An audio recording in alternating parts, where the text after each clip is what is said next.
Қалайсыздар, барлықтарыңыз таңғы асқа не пісіреміз деп мың сан ойланатын шығарсыздар.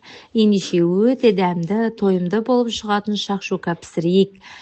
Бұл шакшуканы түскі асқа дайындасаңыздар да болады. Құрамына чеснок, сыр, жуа, көкшөп, жұмыртқа, болгарский перец, қызанақ, куркума, томат және тұз. Мен барлық асты жылқы майына қуырамын, пайдасы енді көп.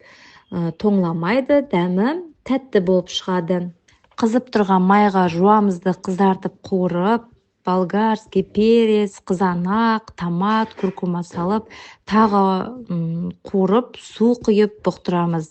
Бұл асты соуспен дайындап көрсеңіздер дәмді шығады. Соусына ащы бұрыш, көкшөптер екеуін салып, лимонның суын құйып, блендермен араластырып, кесеге салып қоясыздар.